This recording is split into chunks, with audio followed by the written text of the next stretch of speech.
Hello designers, and welcome to today's workshop.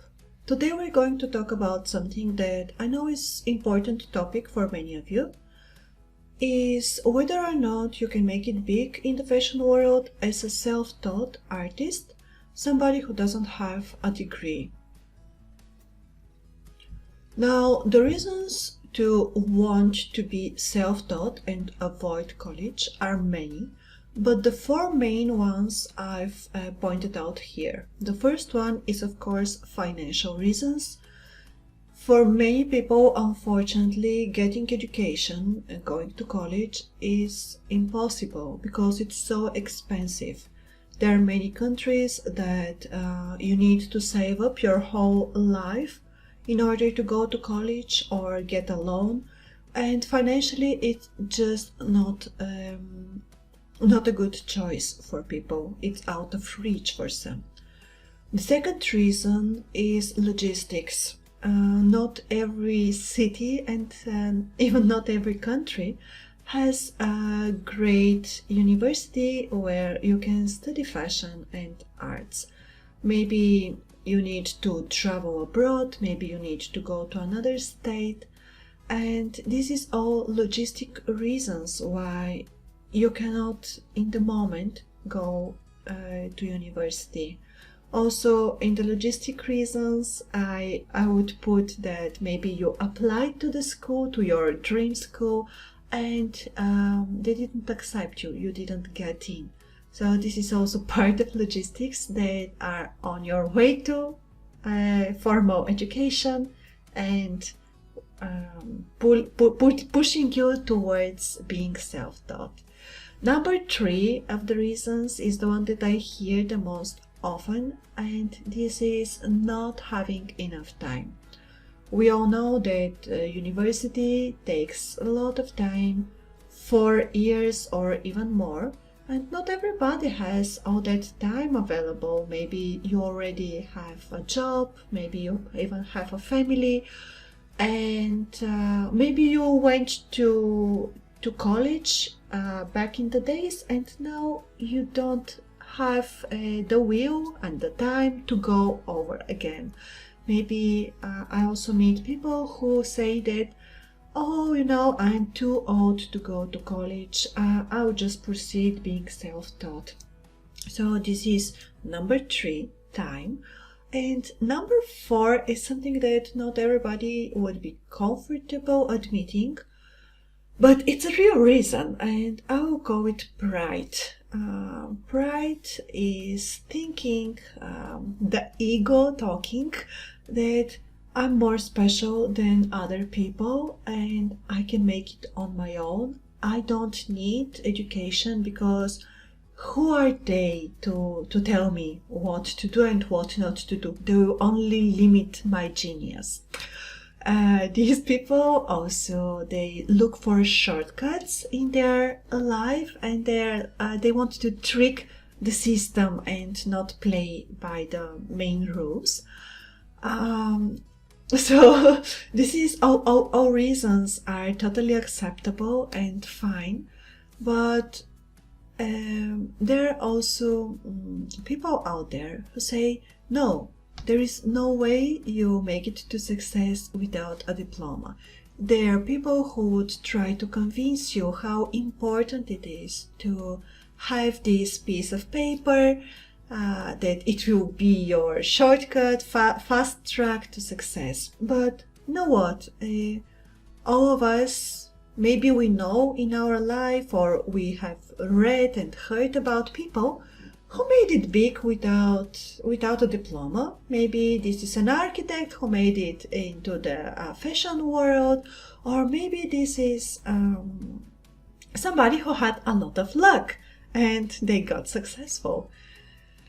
They didn't even have a diploma, and still they're out there, we're admiring them. So the path to success is not the diploma, because we have people with diploma and without diploma who can make it there.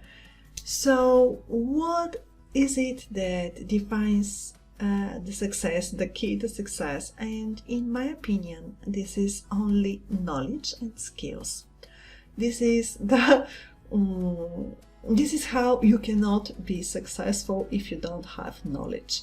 If you don't know what you're doing, if you don't know what you're talking, people will know that and they will never trust you. They will never give you the big opportunities. You'll never be successful. So the only requirement for success is knowledge. And where do people get knowledge from? University. They go to university because this is the fastest and the easiest way to get knowledge poured into your head. In the university, you have access to all the resources, maybe books, a library, sewing machines, patterns, and everything that you need to make your path easier. You also have access to professors who are people who have collected knowledge their whole life just to pour it into your head. You also have co-students who are your colleagues, and they are there to inspire you, to provoke you, to compete with you, which is super important for successful people to compete. Then you have all these opportunities in college. You have internships with big brands. You have the opportunity to participate in runways, to help other designers, and even to have your own runway during the years of education. And I think it's very important that universities also help with a certain time frame that you put that they put the students in. And I'm talking about the deadline. It's the end of the semester. You need to have this done. It's the end of the year. You have final exams. You gotta collect yourself and put your best work out there, because otherwise you fail the exams and cannot proceed with the next year. So all of these resources, professors, co-students, opportunities, and time frame are essential for building up knowledge and education, which, as we discussed, is the key to success. The way I put it is that the real value of university is not this a piece of paper that they give you in the end. It's the 4 years of focused time that you spend there, the 4 years of networking with people, experimenting with different techniques, analyzing yourself and your co-students' work, gaining knowledge, and really working hard all this time. All of that is with one purpose: to unpack your creative genius and make you aware of your true potential. If we compare here two people, both of them have the equal talent, 7 out of 10, and they work equal amount of time, 4 hours a day. Our Jenny here, she's self-taught artist. She's quite talented, she works a lot every day. Amy, on the other hand, she's into college. She's also quite talented and works the same amount of time as Jenny. But what are the perks that university gives to Amy are the feedback and tips from her teachers. Is the competitive and inspiring colleagues that she gets to communicate daily, and they, they make her think of other things than her own world. They make her notice the world around and the world of others. They make her see what inspires others. She also gets internships, runways with other designers, which is a so valuable experience.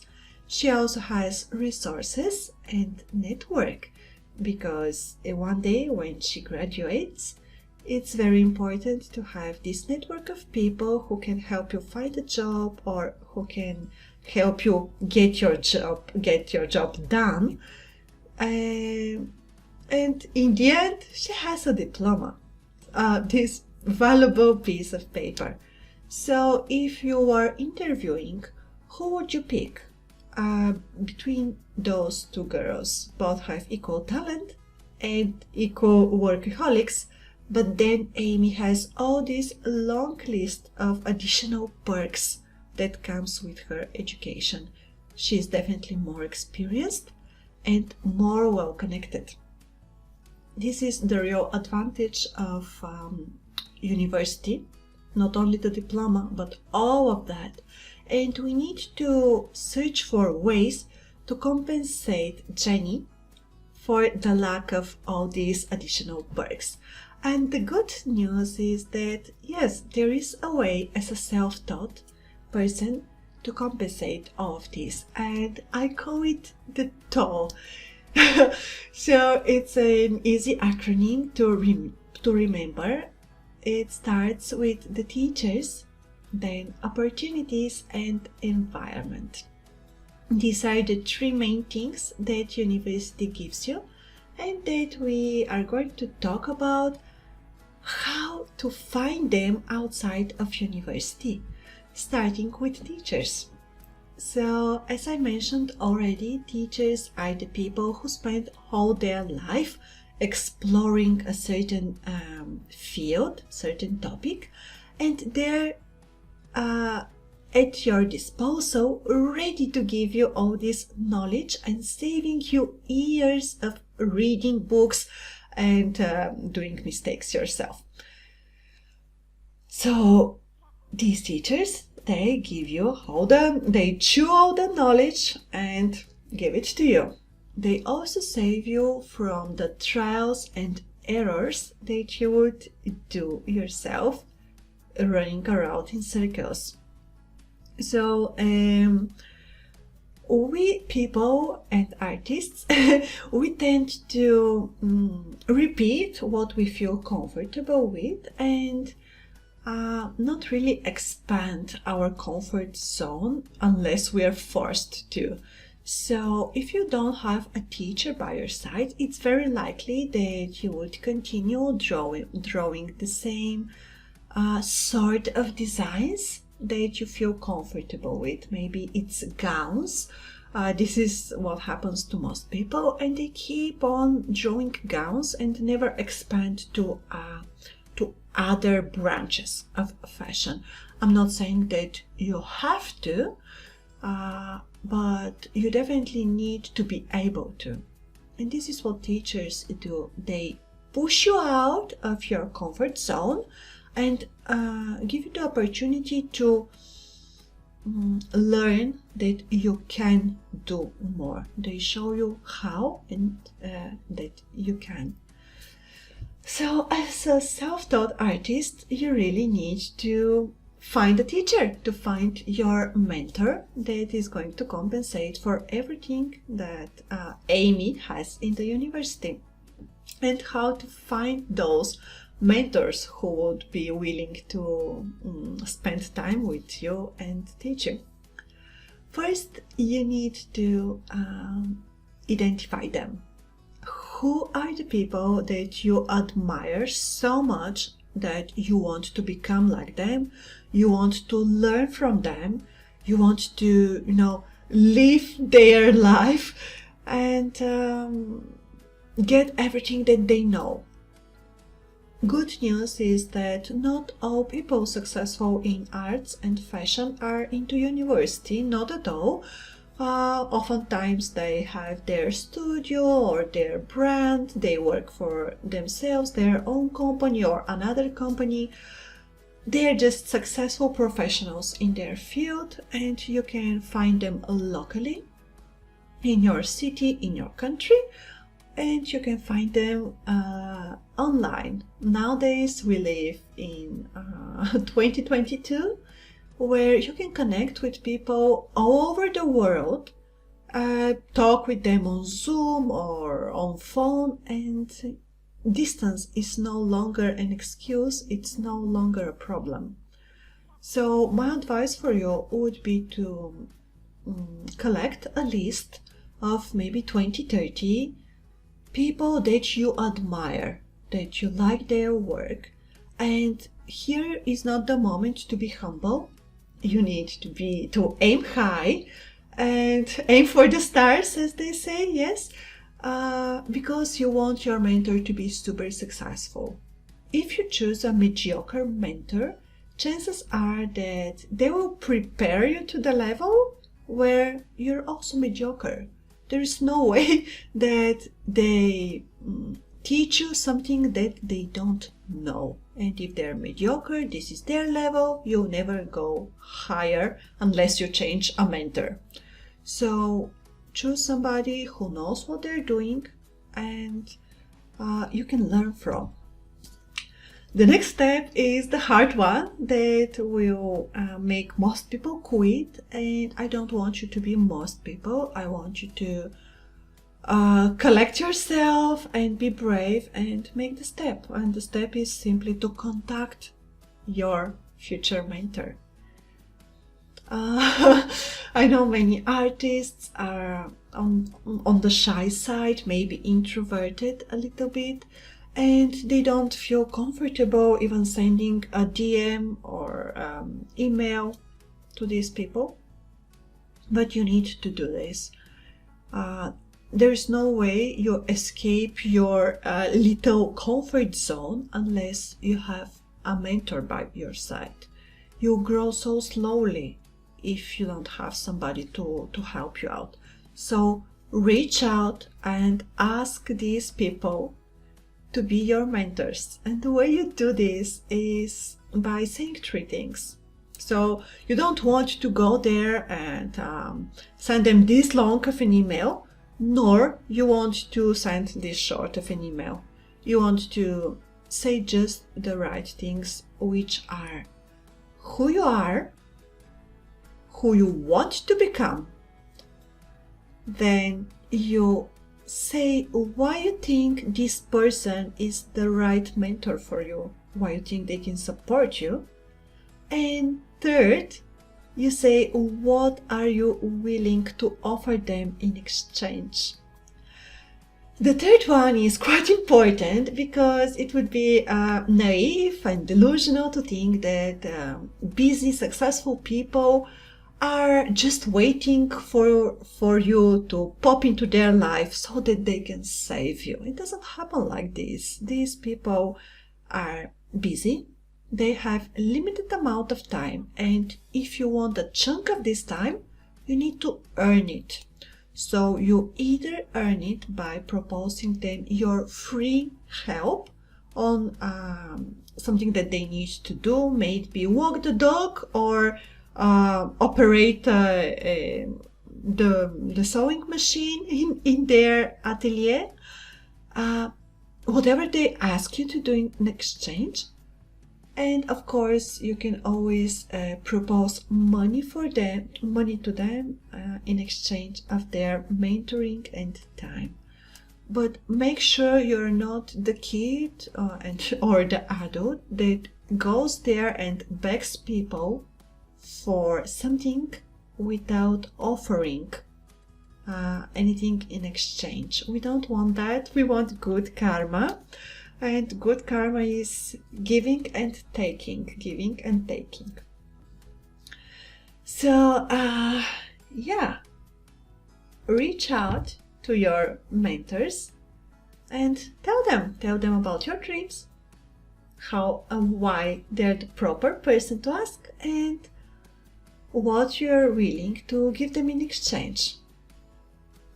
Once you find somebody who agrees to mentor you, to get you under their wing, then it's only your responsibility to make the most out of this internship. And I cannot stress this enough, that it is you who need to take care for this experience to be valuable. It's not their job. They already have success.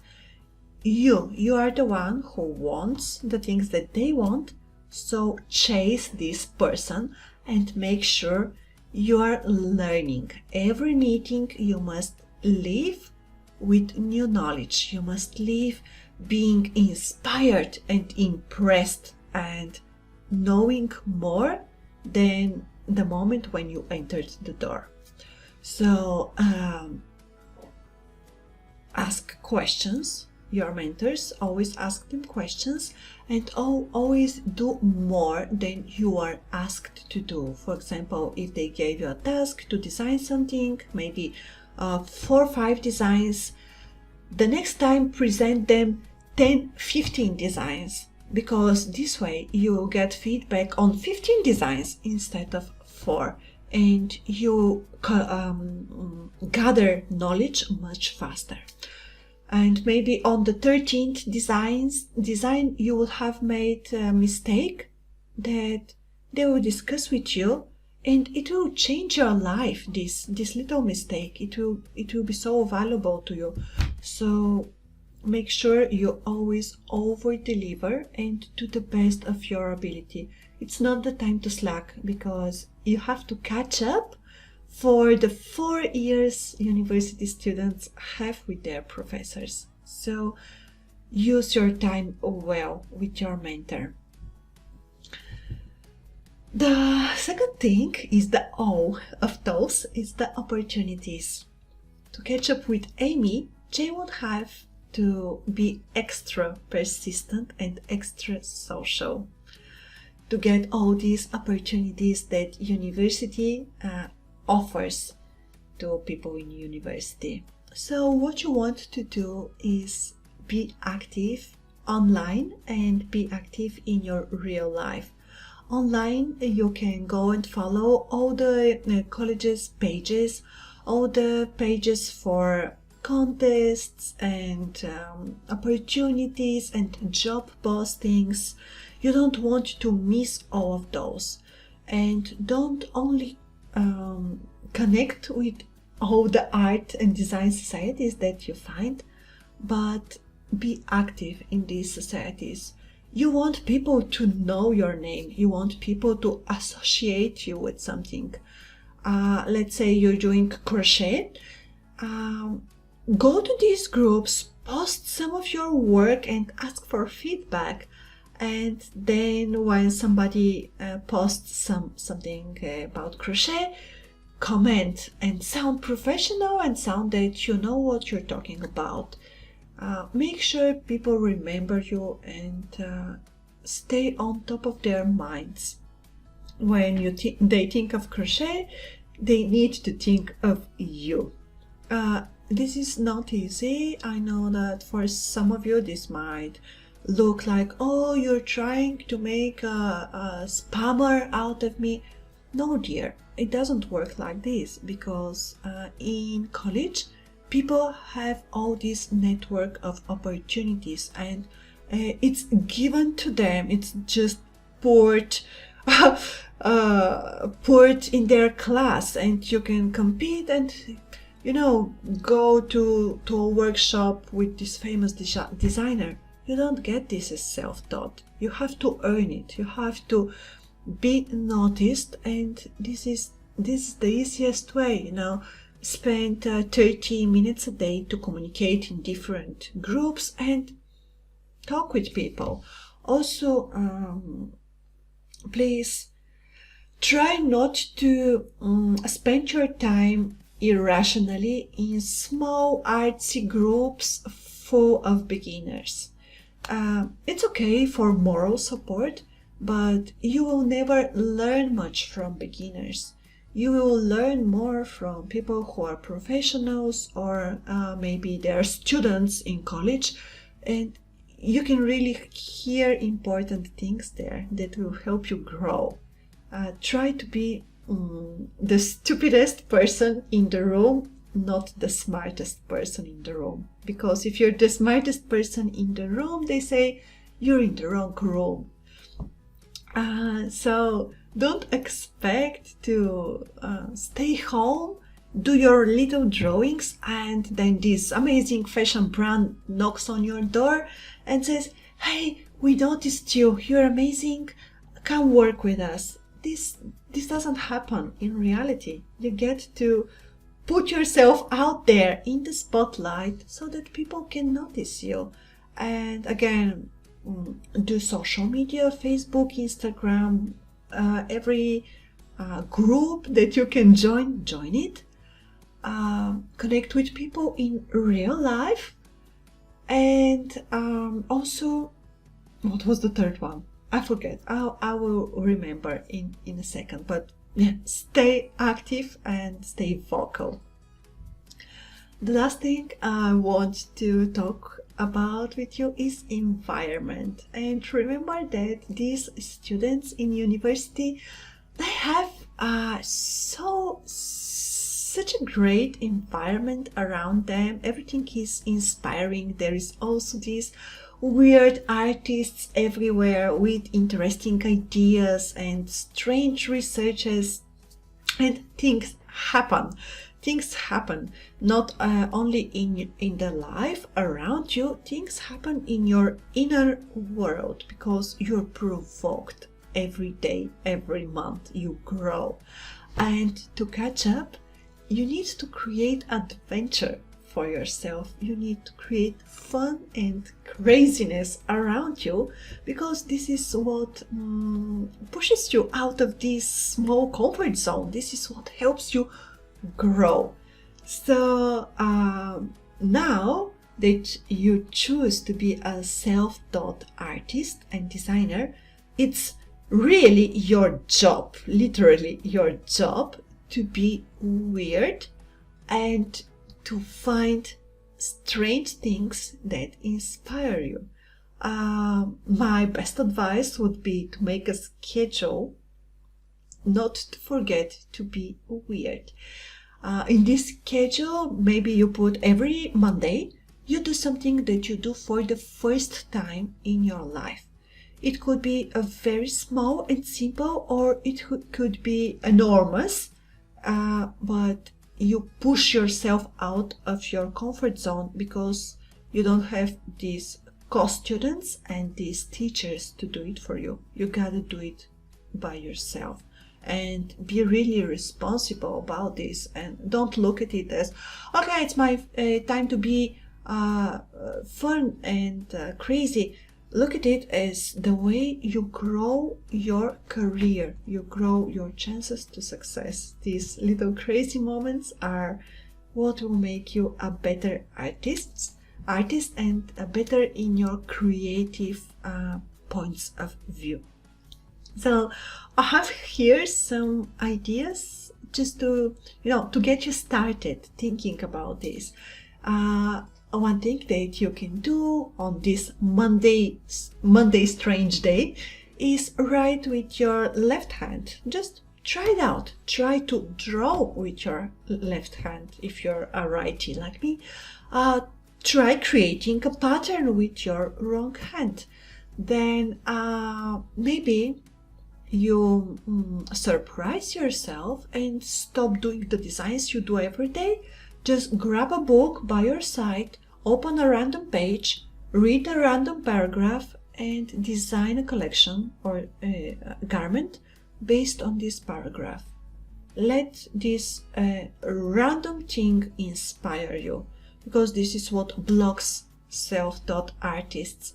They stick to the things that they like for inspiration, and this will never unlock your true potential, because you'll never get to know what you really like unless you try it. I say this about smoking cigarettes. In my country, it's very popular, unfortunately, to smoke cigarettes. And before I tried, I was not comfortable to say I don't like cigarettes because I never tried. So try and then say, okay, I dislike this, it's not for me. But you need to try first. Next idea to grow your comfort zone is to go and speak with a stranger. Speak to this person that you usually don't talk to and you don't understand. You have no idea how they live, how they live and why they believe the things that they do. So maybe talk to a monk, or talk to a homeless person, or talk to this blonde hair Barbie in the mall. Talk to somebody that you don't think you share values with.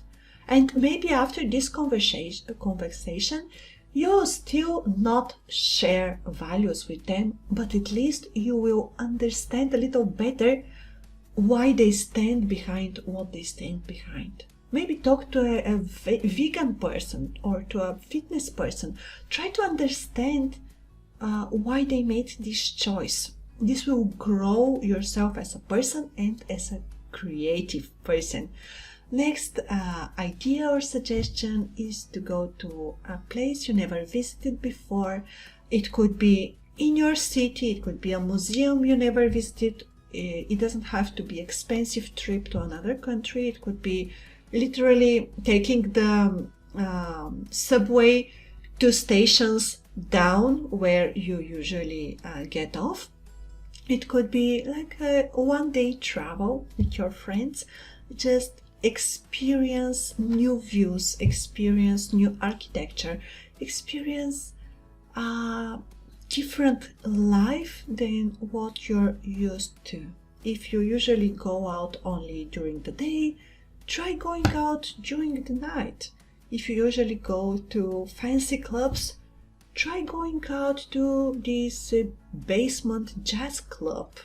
No, look at it as growing your career. Really, be serious about it. Then the next idea I have is to spend time with people who shock you, people who sound crazy and loud and totally opposite of who you are and what you do. For the same reason, I would ask you to talk to a stranger, because these people, they do strange and wild things just like that. It's their nature. So maybe stay a little longer with people who are not into drawing or not into being alone. Try a different lifestyle, even for 1 night every month. Just try something different with people you don't usually gather with. My next proposal for you is to go to the fabric store, identify and buy the ugliest fabric you can possibly find there. Then go home and create something beautiful out of it. Stay there, stare at this fabric until it starts talking to you.